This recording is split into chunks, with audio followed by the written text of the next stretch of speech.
They surrounded her like wolves who had never once been challenged. Laughing, taunting, spitting their venom at a woman who had just spent 12 hours saving lives. They had no idea. Parked less than 30 feet away, behind tinted glass so dark it swallowed light itself, sat a man whose name made generals nervous, whose silence could end empires. And he was watching every single second. By the time that night was over, those men would beg for a mercy they would never receive. If you've ever been underestimated, talked down to, disrespected, made to feel small because of the color of your skin or the uniform on your back, smash the subscribe button right now and stay with me. Because this one is for every woman who kept her head high when the whole world tried to push it down. Her name was Jemima Usman. And she was extraordinary in the way that only people who have never been handed anything can be. 29 years old, a registered nurse at Hanul General Hospital in the heart of Seoul's medical district, one of the most competitive, high-pressure medical environments in all of Asia. She had fought for that position, studied through power outages back home in Lagos, sent money to her mother every month without fail. Survived nursing school in a country where she barely spoke the language, where some professors had looked at her like she didn't belong, and she had graduated in the top 8% of her class anyway. She had always belonged. But belonging and being accepted are two very different things.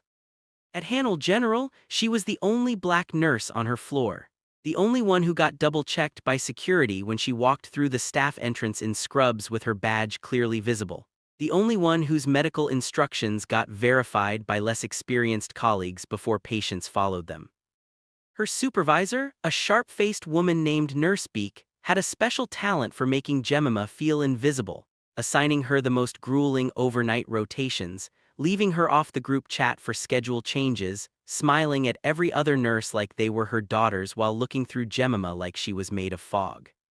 But Jemima showed up every single day she showed up. She wore her natural hair pulled back in a protective style that the hospital's dress code technically had no grounds to complain about, though Nurse Beak had certainly tried. She kept her voice even when patients were rude, when interns dismissed her assessments, when the cafeteria Ajima always somehow forgot to smile at her. She was professional, she was precise, she was unshakable. At least that's what she showed the world. Inside she was tired. The kind of tired that sleep doesn't fix. It was a Tuesday night in late October when everything changed. Jemima had just finished a brutal 14-hour shift, 2 emergency admissions, 1 pediatric code that had her hands trembling with adrenaline for an hour after, and a combative patient who had grabbed her arm hard enough to leave a bruise she would find in the shower the next morning. She had charted everything, given a thorough handoff to the night nurse, who had barely looked up from her phone and finally walked out of those hospital doors at 11:47 p.m. The air outside was cold, that deep Seoul autumn cold that cuts through everything. It smelled like rain and exhaust and the distant sweetness of a pajangmatcha somewhere around the corner. Jemima pulled her coat tighter and adjusted the strap of her bag on her shoulder. She had a 30-minute walk to the bus stop because she'd missed the hospital shuttle by 4 minutes again, and the taxi app was showing a 45-minute wait. She wasn't afraid, she'd walked this stretch before. She was just tired. She passed under the orange wash of the streetlights, her footsteps steady on the wet pavement, earphones in, low music in her ears. She was thinking about the bowl of jollof rice she'd reheated and left in the refrigerator. She was thinking about calling her mother. She was thinking about the pediatric patient, little boy, maybe 7, whose fever had finally broken just before she left and whose mother had grabbed her hand and said thank you with tears in her eyes. She was smiling at that memory when they stepped out of the alley. 3 of them. Young men, early 20s, the kind of energy that came from too much idle time and not enough consequences. They were dressed in the way that telegraphed they wanted to be seen as dangerous, oversized jackets, hoods up, that practiced swagger built to intimidate. They saw her and something ugly shifted in their faces. "Ya," the tallest one called out, in Korean, "Where are you going, African?" She kept walking, she knew this game, don't engage, don't slow down, keep your eyes ahead. "Hey, I'm talking to you," he raised his voice, stepping sideways to partially cut her path. "You deaf or you just dumb?" His friends laughed, the sound of it was sharp and wet like glass breaking in a puddle. Jemima stopped. She pulled one earphone out slowly, looked at him with the calm, steady gaze she had perfected over years of being underestimated. The gaze that said, "I see you, I am not afraid of you, and I feel genuinely sorry for what your life must be like to bring you to this moment." "Excuse me," she said in Korean, clear, flat, precise. That surprised him. She saw it a flicker across his face. He hadn't expected her to speak. Then the sneer came back, uglier than before, because men like him hate to be surprised by women like her. "Your Korean is bad," he said. "Go back to Africa." "I'm from Nigeria," she said, "and my Korean is considerably better than your manners." That was the wrong thing to say if she wanted them to back off. The right thing to say if she wanted to look herself in the mirror later.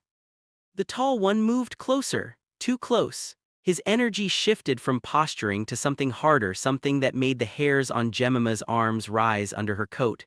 His friends fanned out slightly, unconsciously flanking, the body language of a group that had done this before. "You think you're funny," he said, voice dropping low. "You come to our country, take our jobs, walk around like you own the streets." "I'm a nurse," she said, steady. "I just spent 14 hours keeping people alive, people who look exactly like you. I am going home." "A nurse," he laughed, turned to his friends, made a show of it, then turned back and reached out and flicked the badge still clipped to her lapel. "Nurse," he said mockingly, like the word itself was a joke. And then his hand didn't pull back. It stayed there on her lapel, fingers curling. Jemima went very still. Not from fear, from the white-hot, bone-deep fury that she had spent years learning to contain. The fury that lived underneath the professionalism, underneath the patience, underneath every smiled-through insult. It rose up through her chest like a tide. "Remove your hand," she said, quiet, dangerous. He didn't. He tilted his head, smiled, and in that smile was every person who had ever looked at her and seen something to diminish. "Or what?" he said. Across the street, parked in the deep shadow between two commercial buildings, a matte black SUV sat completely still. It had been there for 40 minutes. It was the kind of vehicle that didn't draw attention, not because it was inconspicuous, but because something about it seemed to actively discourage eyes from landing on it. Clean, armored, silent as a held breath. Inside in the back seat sat Kwon Se-yeon. 41 years old, second highest ranking figure in the Kwon City organization, an empire that moved through Seoul's underground like a current through deep water. You didn't see it unless you knew exactly where to look. Real estate that laundered more than property. Security firms that provided more than security. Connections that reached into government floors that the public didn't know existed. Se-yeon was not a man who raised his voice. He had never needed to. He had a face that belonged in boardrooms and also in nightmares, sharp-planed, composed, dark eyes that processed everything without revealing anything. He was in the back seat because his driver, Cho, had pulled over waiting for a call from an associate inside the building whose back entrance faced this street. Routine coordination. They would be moving again in minutes. He had been looking at his phone when the three young men emerged from the alley. He looked up. He watched. Beside him sat Park Jin-ho, his second shadow, his closest lieutenant, a man built like architecture who had also gone very still. In the front passenger seat, Ryu Daesung, Se-yeon's head of street intelligence, turned slightly. He said nothing. They were all watching. Se-yeon observed the woman, her posture, the way she held herself even as they surrounded her, spine straight, no collapse, no scrambling, the way she spoke back to the tall one. Measured, precise, no performance, just bone-deep refusal to bend. He felt something he hadn't felt in a long time. Recognition. The tall thug's hand landed on her lapel, and Se-yeon's jaw tightened, a barely perceptible shift that every person in that vehicle had learned to read like a seismic warning. "Boss," Jinho said quietly. "I see it," Se-yeon said. His voice was winter water, still depthless. He watched the thug's hand stay, watched the woman go still as a loaded weapon. Se-yeon opened the car door. The sound of a car door is nothing usually. But there is a particular quality to the sound of a door opening from a certain kind of vehicle, with a certain kind of weight behind it, in a certain kind of silence, that changes the atmosphere of a street the way a drop of ink changes a glass of water. The tall thug heard it. His eyes moved involuntarily, the way prey eyes move to the source. What he saw froze him. A man walking across the street toward him, unhurried, each step landing like a decision, dressed in a dark coat that cost more than some people's rent. Behind him, two other figures had emerged from the SUV and were now stationed at the edges of the street with the quiet, absolute competence of men who had done this 1,000 times in places much darker than this. Zayan stopped 6 feet away. He looked at the tall thug with those dark, still eyes. He said nothing. The silence lasted 5 seconds.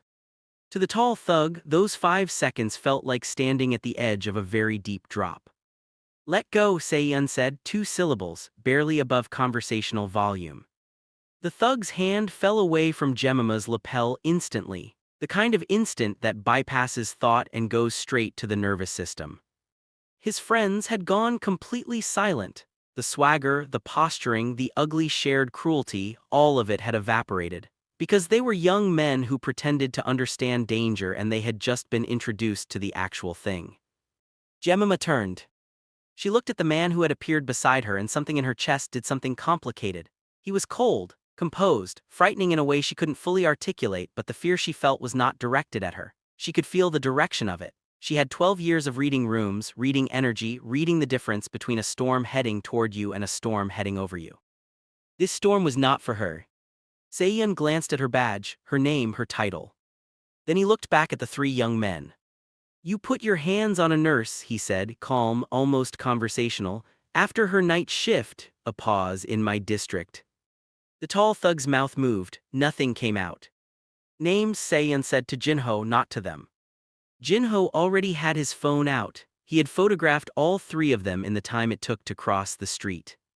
The tall thug found his voice, finally, in the way drowning men find their fight uselessly too late. "We weren't, it was just." "I know what it was," Zayan said. He stepped closer to the tall one, slow, deliberate. He was not significantly taller than him, but in that moment the geometry of presence had made him enormous. "You have two options," Zayan said softly. "You get on your knees on this street and you apologize to her, properly, or my lions have a longer conversation with you tonight about the importance of respecting women who save lives for a living." The silence crackled. Then the tall thug went to his knees. The other two followed.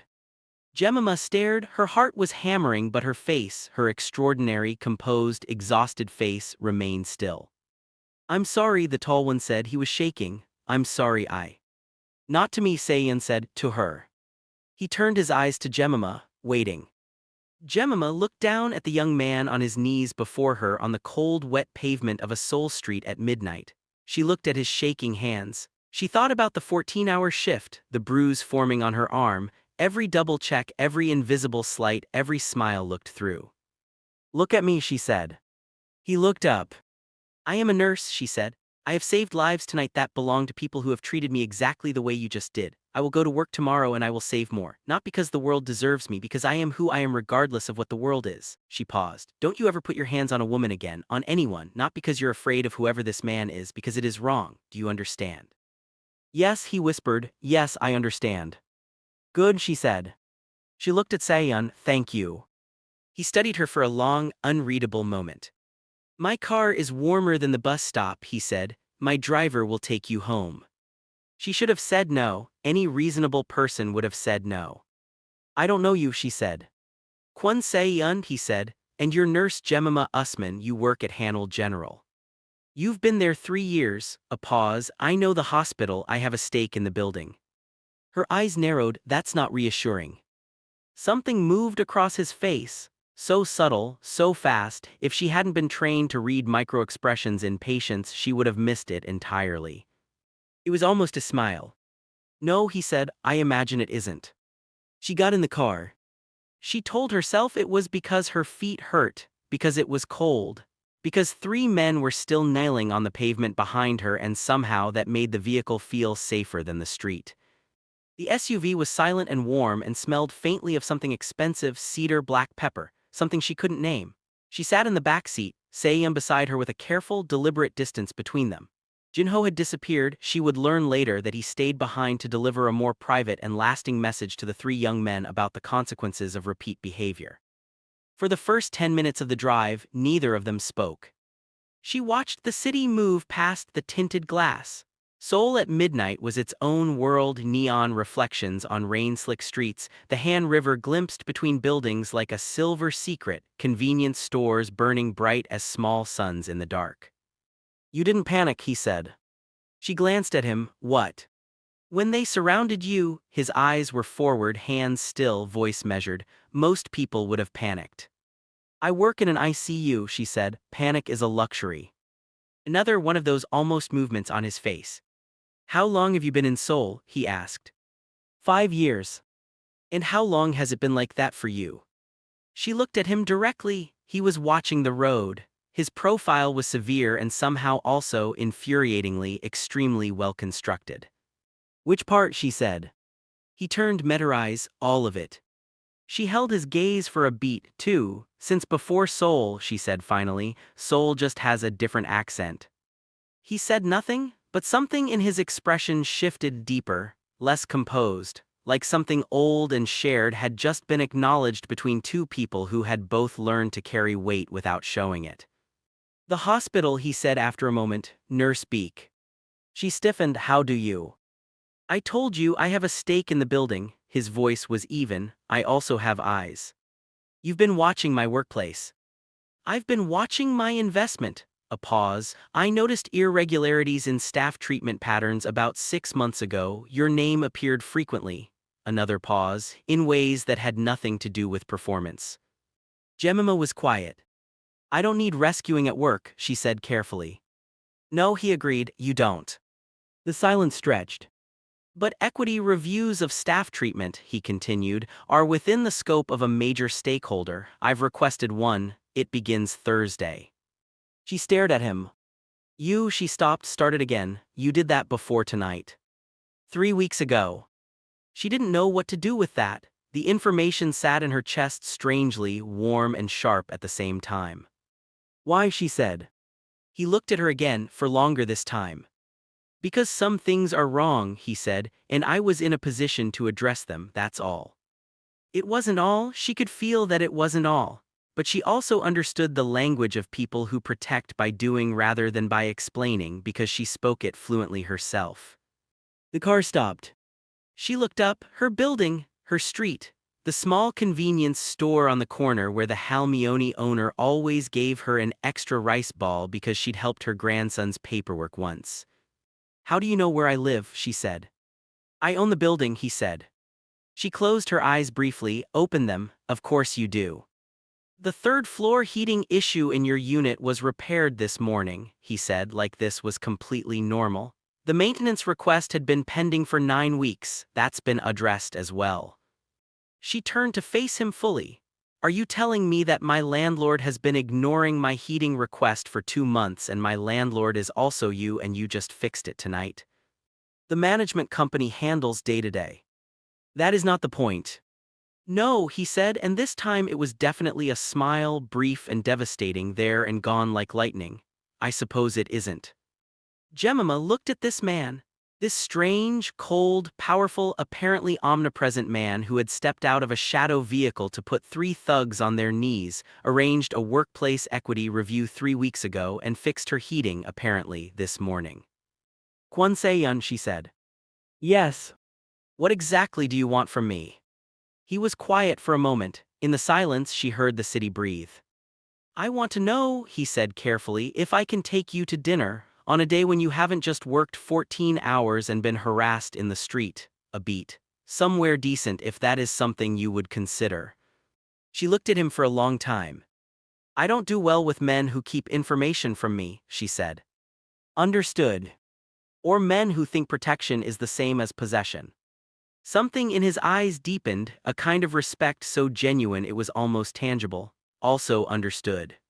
"Or men who—" Jemima, her name in his mouth, was careful, like he decided the shape of it in advance. "I will tell you anything you ask. I will always ask before acting on your behalf when possible, and I am very aware of the difference between protection and possession." He paused. "I have been watching you for 6 months, not because I own a building, because I have never seen anyone carry what you carry the way you carry it." His voice was quiet, absolute. "I wanted to be certain I was worth your time before I took any of it." The city hummed. Jemima's chest did that complicated thing again. "Thursday," she said. "I'm off Thursday evening." His expression didn't explode into joy. It settled the way deep water settles after a stone, something permanent moving into place.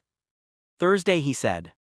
She got out of the car, walked to her building door, stopped with her hand on the handle. She turned back, the SUV was still there, patient and dark. The heating, she called. Yes. Thank you. He dipped his head once, slow, like a man who understood the weight of small things. The equity review began Thursday morning. Coincidentally, the same morning Nursepeak arrived to find that 3 members of senior administration and an external HR consultancy had arranged a full audit of shift assignments, interpersonal treatment records, and patient feedback data spanning 18 months. By the end of the following week, the findings were presented to the hospital board. Discriminatory pattern assignments, documentation of micromanagerial targeting along racial lines. A staff satisfaction disparity so stark it had somehow never triggered internal review, largely because the person who would have triggered it was Nursepeak herself. Nursepeak was placed on immediate administrative leave. The hospital issued a formal apology to affected staff members. Jemima received a letter on a Thursday afternoon, the same Thursday, informing her that, effective the following month, she had been nominated for senior clinical charge nurse on her floor. A role that came with a private office, a salary adjustment, and the authority to directly influence shift assignments and staff culture for her entire unit. She read the letter 3 times. Then she went to dinner. He took her to a place she would never have found on her own, not flashy, not loud, not the kind of restaurant that announced itself. A private room on the 32nd floor of a building that officially housed an architectural firm. The table faced a floor-to-ceiling window overlooking a Seoul that looked, from that height, like scattered fire. She wore burgundy, her hair was down. When she walked in and he stood up, and he did stand immediately, fully, something shifted in the geometry of the room. They talked for 4 hours.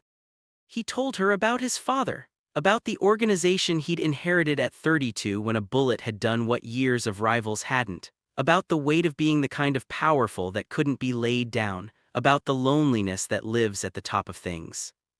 She told him about Lagos at 6 a.m. with her grandmother making akara, about the professor in her second year who told her she'd never succeed in a Korean medical environment and whose name she had written down and never forgot, about the 7-year-old boy whose fever broke before she left last Tuesday, whose mother grabbed her hand, and how that one moment was worth every single Nursepeak in the world.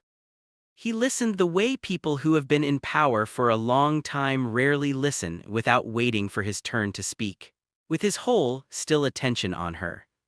At the end of the night, standing at the entrance of her building again, he said, "You are the most extraordinary person I have been in a room with in 15 years. She looked at him. "You're in rooms with very dangerous people." "Yes," he said simply, "I am." She laughed, low, genuine, full, the laugh she only gave when her guard came all the way down. He watched it like it was something he wanted to memorize. "I'm not going to be easy," she told him. "I know. My life is important to me, my work is important to me, I am not interested in being absorbed." "Jemima," he said her name again with that same careful precision, "I don't want to absorb you, I want to be somewhere in the orbit of you." A pause, "If you'll allow it." The night air was cold, the city glowed, somewhere nearby a couple was laughing about something. She studied his face. This composed, dangerous, surprisingly tender face that had appeared from a shadow SUV on the worst Tuesday of her recent memory, and somehow, inexplicably, begun the process of making her feel seen in a city that had spent 5 years looking through her. "Orbit," she repeated. "Yes. That's an interesting word for a man who put 3 people on their knees in the street." "Different context," he said, and there was that ghost of a smile, permanent this time, staying. She reached out and fixed the collar of his coat, a small gesture, unconscious, the hands of someone who cares for people instinctively doing what they do. The moment it happened, she recognized it, didn't take it back. He went very still, like a man experiencing something rare. "Thursday next week," she said, "I'll pick the restaurant."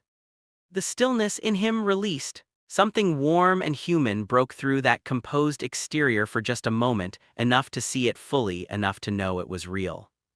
"Yes," he said. The three young men who had put their hands on Jemima Usman on a Tuesday night in late October were never brought to formal legal trouble, because what happened to them was considerably more educational. Within 48 hours, each of them had been visited by members of the Kwon City organization who were remarkable for their patience and clarity. Their employers were contacted.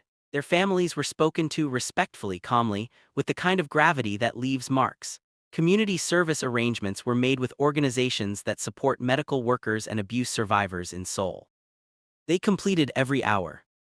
The tall one, Jemima would never know this, eventually wrote a handwritten letter to the hospital, addressed generally to its nursing staff, expressing remorse for behavior he did not specify but clearly carried.